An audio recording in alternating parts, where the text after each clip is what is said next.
सोलापूरमध्ये अवैध धंदा खुलेआम सुरू.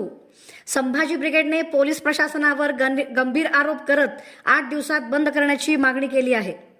शहरातील 7ही पोलीस स्टेशनच्या हद्दीत मटका, जुगार, अवैध दारू, सट्टा, डान्स बार, अवैध लॉजिंग, गुटखा विक्री, ऑटो गॅस रिलीफ पॉइंट पासून ते गांजा आणि चरस विक्रीपर्यंत अनेक गैरकृत्ये खुलेआम सुरू आहेत. पोलीस प्रशासनाचे जाणून बुजून दुर्लक्ष होत असून काही वसूलदारांकडे या अवैध धंद्यांचे हप्ते पोहोचत असल्याचा दावाही संभाजी ब्रिगेडने केला आहे. यामुळे तरुणाई व्यसनाधीन होत असून मागील काळात काही तरुणांनी जीव गमावला असल्याचे त्यांनी सांगितले. संभाजी ब्रिगेडने यापूर्वीही मुख्यमंत्री, गृहमंत्री आणि पालकमंत्री यांच्याकडे तक्रार केली होती.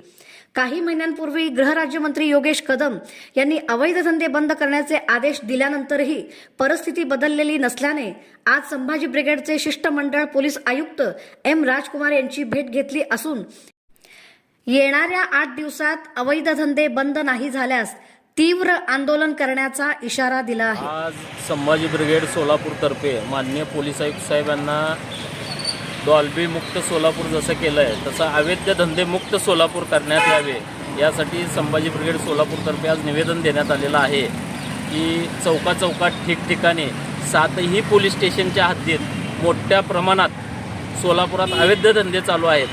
त्यात मटका असेल, जुगार असेल, अवैध गुटखा विक्री असेल, सोलापुरी प्रसिद्ध मावा आहे. यातून तरुण पिढी पूर्णतः बर्बाद होत आहे.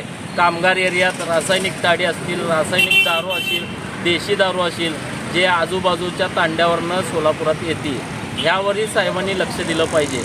जर सोलापुरातील अवैध धंदे 7 ते 8 दिवसात बंद करण्याची कारवाई पोलीस प्रशासनाने नाही केली तर याहीपेक्षा मोठं आंदोलन जे आज आम्ही शांततेत साहेबांना निवेदन दिलेलं आहे त्या जनस्वाक्षरी मोहीम घेऊन सोलापुरात मोठं आंदोलन संभाजी ब्रिगेड उभा केल्याशिवाय राहणार नाही. निवेदन देण्यात आलेलं आहे.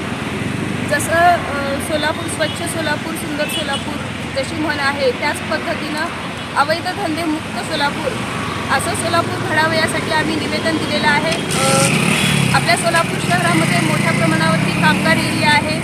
MIDC सारखे ठिकाणं आहेत ज्या ठिकाणी कामगार करून खात आहेत. अशा ठिकाणावरती मोठ्या प्रमाणावरती अवैध धंदे सुरू आहेत आणि आलेले जे पगार आहेत ते जे कामगार असतात ते सगळे दिवसा ढवळ्या त्या ठिकाणी अड्ड्यावरती बसून त्यांचे पगार घालवत आहेत. त्यामुळे घरच्या महिला आहेत बिचाऱ्यांना घर कुटुंब कसं चालवायचं असा प्रश्न पडलेला आहे. आमच्याकडे अनेक महिलांच्या तक्रारी आलेल्या होत्या की आमच्या घरचे जे आहेत ते आलेले सगळे पगार जे आहेत ते ह्यावरती घालवत आहेत तर तुम्ही काहीतरी पर्याय काढा.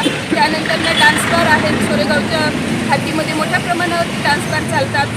बस स्टँड आहे, रेल्वे स्टेशन आहे. अशा अनेक ठिकाणी ज्या ठिकाणी महिलांना जायला यायला सुद्धा लाज वाटते अशा ठिकाणी दिवसा ढवळ्यात तळीराम अड्डे टाकून बसलेले आहेत.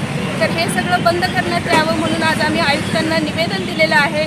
आणि जर आयुक्तांनी ह्याची दखल घेऊन जर अवैध धंदे जे आहेत ते बंद नाही केले तर संभाजी ब्रिगेडच्या वतीने तीव्र अशा स्वरूपाचं आंदोलन करण्यात येईल असा इशारा आम्ही दिलेला आहे.